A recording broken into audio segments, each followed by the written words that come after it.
Dobrý den, vážení investoři a obchodníci. S vámi informační a analytický servis systém Guru Markets. Začněme obecnými informacemi o společnosti. V případě potřeby ji můžete zastavit. Můžete pečlivě zvážit všechny parametry studované organizace. Nyní rozebereme aktuální fundamentální ukazatele společnosti. Boeing Co, ticker BA. Recenze je založena na datech k 2. července 2025. Podle klasifikace Guru Markets korporace The Boeing Company patří do podkategorie Aviaprom. Do analýzy je zapojeno 16 společností. Celkový výsledek za zkoumanou společnost minus 2,5 z 10 bodů. Průměrný výsledek pro podkategorii je 1 bod. Když se na to podíváte ze široka v rámci celého amerického trhu jako celku, můžeme vidět, že průměrný výsledek za trh jako celek je 1,8 bodu. Proti minusovému hodnocení 2,5 bodu Boeing Co. Porovnáním pohybu ceny akcií společnosti Boeing Co a podkategorie společnosti. Vidíme, že za 12 měsíců akcie Boeing Co vykázala 15% změnu. 45,2% je proti cenovým změnám v podkategorii.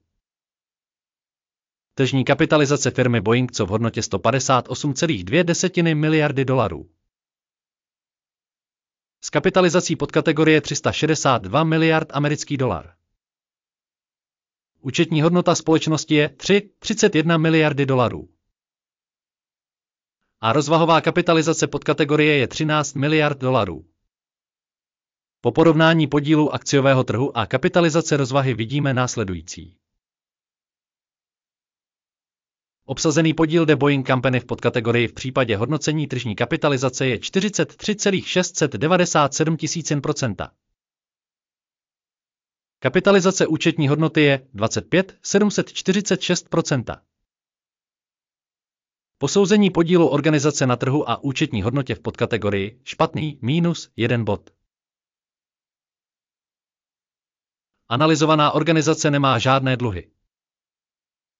Výsledek finančních závazků společnosti velmi dobrý 2 body.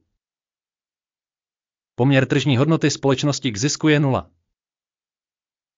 S průměrem pro podkategorii 0. Poměr tržní hodnoty k zisku ve srovnání se společnostmi v podkategorii velmi špatná minus 2 body. Zisk za posledních 12 měsíců byl minus 11 656 milionů dolarů. Předpokládaný zisk na příštích 12 měsíců se očekává ve výši 3053 milionů americký dolar. Hodnocení očekávaných budoucích ukazatelů zisku v porovnání s podkategorií vyhovující 0 bodů. Poměr ceny a prodeje společnosti je 2,3. Průměr za podkategorii je 3,5. Hodnocení poměru hodnoty akciového trhu společnosti k výnosům v porovnání s ukazateli v podkategorii dobrý 0,5 bodu. Tržby za posledních 12 měsíců byly 69 450 milionů dolarů. Budoucí příjmy na příštích 12 měsíců nejsou známy. Hodnocení ukazatele očekávaných budoucích objemů prodeje v porovnání s ukazateli v podkategorii špatný minus 1 bod. Marginalita je minus 16,8% s průměrem v podkategorii minus 10,4%. Hodnocení ziskovosti v porovnání s ukazateli v podkategorii TOLET minus 0,5 bodu. Podíl společnosti na počtu zaměstnanců podle subkategorií je 63,146 %. Což je o 45% více než podíl tržní kapitalizace. Výše kapitálu na zaměstnance společnosti je 920 000 dolarů. Zatímco u podkategorie je to 1329 000 dolarů. Hodnocení objemu kapitálu na zaměstnance v porovnání s ukazateli podniků v podkategorii dobrý 0,5 bodu. Výše zisku na zaměstnance je minus 67,8 tisíc dolarů.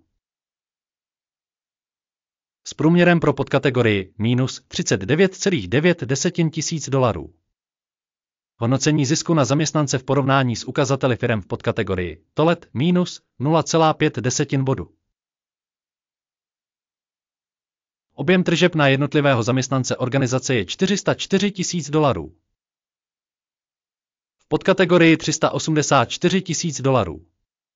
Hodnocení tržeb na zaměstnance v porovnání s ukazateli v podkategorii vyhovující minus 0,5 bodu.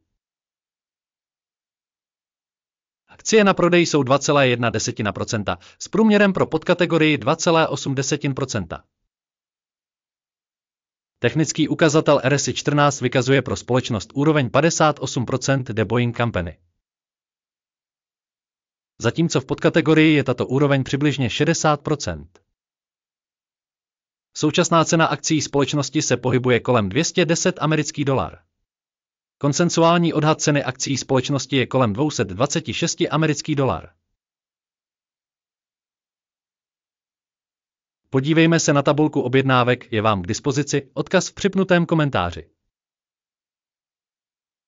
Tabulka pořadí obsahuje naprosto všechna veřejně přijatá rozhodnutí v dané sezóně informačním a referenčním systémem hodnocení Guru Markets. Přístup k tabulce objednávek je zcela zdarma a otevřený, odkaz v připnutém komentáři. Jako výsledek analýzy zásob The Boeing Company. Informační a referenční systém hodnocení Guru Markets padlo následující rozhodnutí. Neotevírejte objednávku, protože toto video je recenze. Moc vám všem děkuji za zhlédnutí tohoto videa a za použití systému nápovědy. Guru Markets.